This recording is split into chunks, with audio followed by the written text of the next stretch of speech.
So now let's move forward with our lesson on permutation and combination.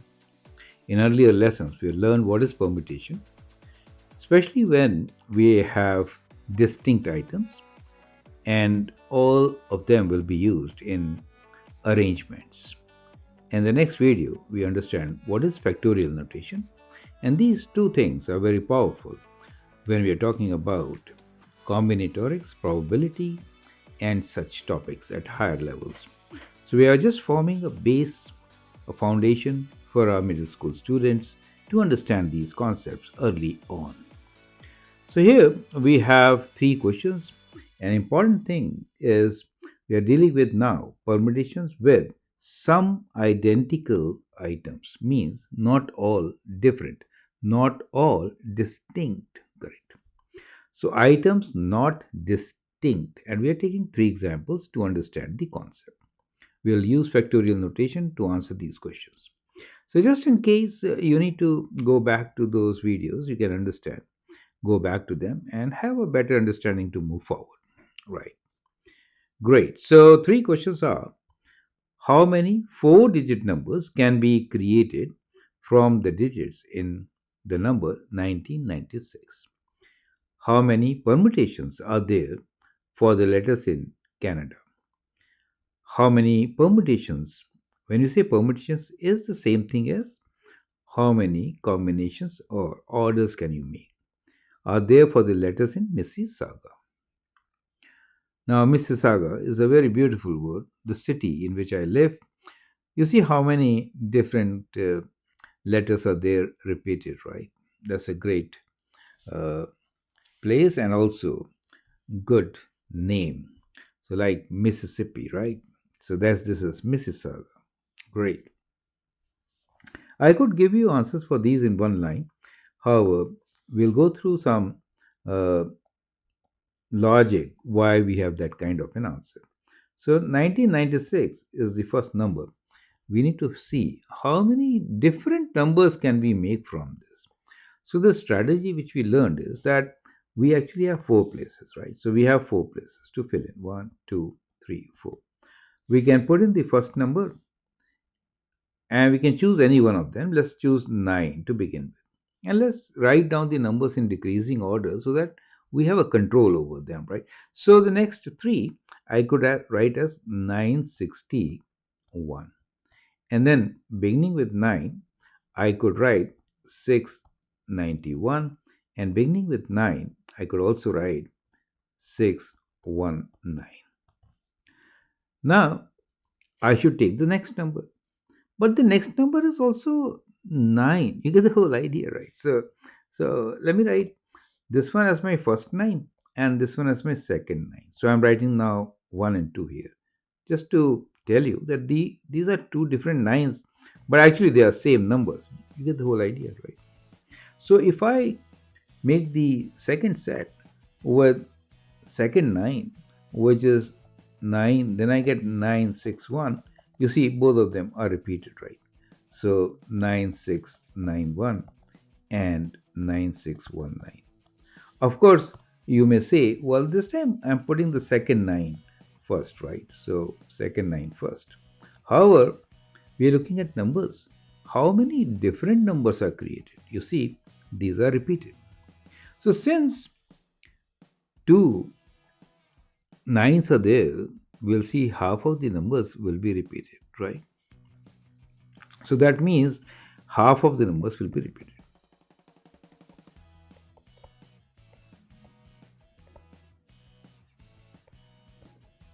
Makes sense? Means they're not distinct, right? So normally with four digits, I would have got the answer as what? I could have got 4 factorial, right? Right, right. Since two of them are being repeated, I have to divide by those two combinations, right? So we'll rather than two, I'll write 2 factorial. That will be more accurate because those are different ways in nines can be arranged, right? So that will be my answer, which basically is equal to 4 times 3 times 2 factorial, right? Or 2 factorial cancel, right? So I get 12, not 24 as my number of letters. You get the whole idea. So when there is a repetition, there's a duplication of numbers. And therefore, we are dividing by those duplications, right? Okay, great. So that gives you the first answer. So normally, if you get this question like this, you will say, well, how many four-digit numbers can you make, right? From 1996. So the answer will be 4 factorial divided by 2 factorial. Since there are two nines, right? Nines repeat. Great. You would also write this as 4 times 3 times 2 times 1 divided by 2 times 1. These 2's cancel and we get 12, right? Perfect. We get 12. That is quick. So we have understood the concept. It's very easy. Now in Canada. So let's look into this. Canada. Beautiful. So what you notice is that we have got 1, 2, 3, 4, 5, 6 letters. So out of which 1, 2, 3, right, are unique. However, we have got 3 A's, right, which are repeated. So now you tell me what should be the answer, right? Since there are 6 letters, I should get 6 factorial on the top. Number of combinations in a straight line in a particular order will be 6 factorial, out of which 3 A's are there. So 3, should I divide by 3 or by 3 factorial? That's a very big question. Now that's where some students might make a mistake. Now combinations of 3 will be 3 factorial, not just 3, right? Which is 6, okay? So that should be your answer. And yes, it is 6 times, 5 times, 4 times. I could write 3 factorial, cancel it away, right? And now we can calculate 5 times 4 is 20 and 20 times 6 means 120. So 120 is the number of words which we can make from Canada, and those will be unique, right? They may or may not have any meaning. Perfect. So that is how we answer these questions. You see how simple it is now? Great. So the last question, which is Mississauga. Let's look into this, right? So we have Mississauga.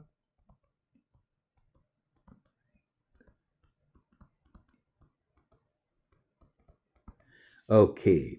So in this, let's begin with eyes, right? So as far as eyes are concerned, we got two of them. Then we'll look at S, right? So how many S? 1, 2, 3, 4. Okay, great. So we got eyes, S taken care of. A, okay. A, how many we have? 1 and 1, 2. The others are unique, right? Total number of letters, let's write down. Total is 1, 2, 3, 4, 5, 6, 7, 8, 9, 10, 11. Okay, so in which unique are how many? So 8 are unique because, so let's see. So what are unique? Let's write down. It's really better, right? M is unique. I is not unique. U is unique, right? Correct. So we'll not go that way. What we'll do is we'll write down all 11 factorial on the top, right? So we'll not consider unique, but we'll know those numbers are some which are not unique is what we'll consider. Perfect. So now we can answer how many permutations. Let's write down permutations. Okay. So before I write down the answer, I'd like you to write down and then check with mine. Now, since there are total 11, right? So we'll get 11 factorial on the top. Great. What is repeating? I, 2 factorial. S will give me 4 factorial. A will give me another 2 factorial. You see how we get the answer? That is the number which is the right answer for this question. So 11 factorial means 11 times, 10 times, 9 times, 8, 7, 6, 5, 4. I could write 4 factorial and cancel that 4, right? Good way. So have a good look at it. 2 factorial means 2 and then 2, right? So let's start cancelling. 4 factorial. Cancel. 2 times 2 is 4, and this goes 2 times. 4 times 2. Correct. So we have this number 11 times 10 times 9 times 7 times 6 times 5, right? So let's use calculator. This you could do without calculator also, not very difficult number to work with, right? And but I'll use calculator, write down the answer, right? Sometimes calculator is not allowed, right? So in that case you could do without calculator, but what I get here is 415 800. Correct. So without calculator, it's easy for us to, segregate the numbers, like you could do these three, for example, correct? So what you get is 6 times 5 is 30, and then 10 is 300, right? So give those two zeros, then you're left with one number, 3. And you can start multiplying 3 with the others left and get your answer, right? So that should be very easy to do. Perfect. So, with that, we come to an end of this particular video where we are looking at permutations with some identical items, means items not distinct. And clearly, what we have done here is we've done the permutations and we have divided those permutations by the repetitions, and the repetitions are count the things which are repeating, how many times, those factorials, right? In general, you can write an expression as n factorial over p factorial times q factorial times r factorial if those are the things which are repeating p number of times, q number of times, r number of times, just as we saw in the word Mississauga. Perfect. So I hope it makes sense. Right? That's our simple approach to permutation and combination. Now, with that, your concepts of permutation, I think, are fairly good. We have left few cases here. For example, permutation when the arrangements are in circle. We'll take it at the later stage, but now we'll move on to combinations, right? So in the next video, we'll look into what is combination, how is it related with permutations, right? And then move forward. I hope you're enjoying this journey of learning. Keep enjoying. Thanks and all the best.